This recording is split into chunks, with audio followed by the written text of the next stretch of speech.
Beloved saints of God, I am the very Reverend Kim L. Coleman, National President of the Union of Black Episcopalians, and it gives me great delight to bring you information regarding UBE's virtual annual meeting scheduled tomorrow beginning at 11 o'clock a.m. Eastern Standard Time. You will have the joy of hearing about the extraordinarily sound and promising financial position UBE is now in, having successfully overcome the $86,000 deficit we faced at the beginning of my administration. You will hear about our upcoming 54th ABMC in Baltimore, and from the broad array of organizations and groups, the task force and agencies that partner with us to expand UBE's reach and services to our members. You will hear from our YAYAC, Young Adult, Youth, and Children Task Force about the vision they cast and how we have lived into that vision for 3 years.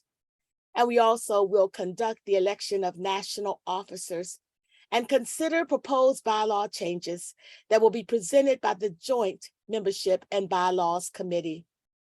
Here is how our election process will work. We will vote by poll within the Zoom meeting.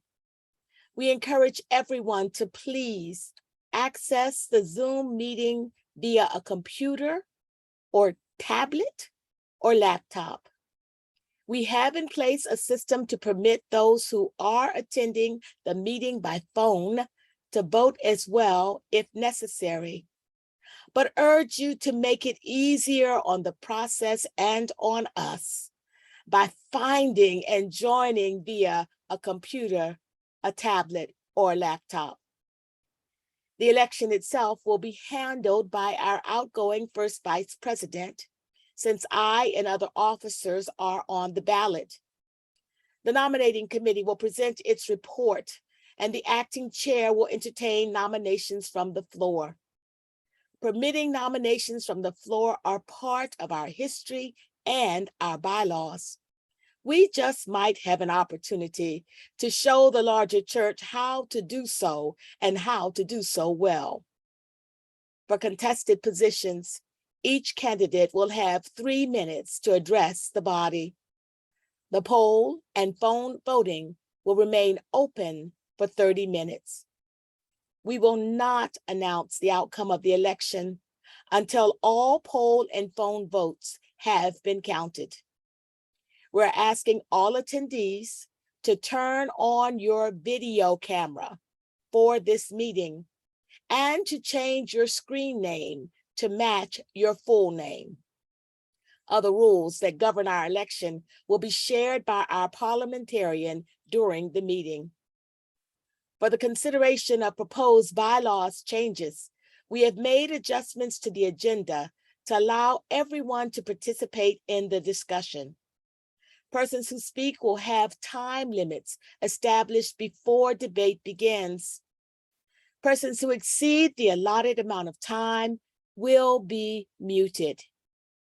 We aim for voices to be heard and decisions to be made within the time frame we have set for the meeting, and giving as many people as possible an opportunity to speak.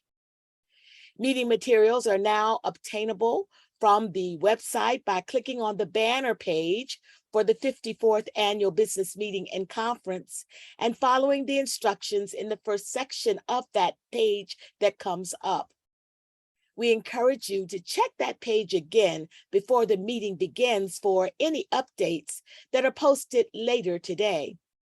Additional materials may also be made available through a Dropbox link during the meeting. We cannot guarantee you a link to gain access to the meeting after 9 o'clock a.m. tomorrow morning. If you have any problems accessing the meeting, please contact Lois Jackson at ljackson@theube.org or 216-205-8641.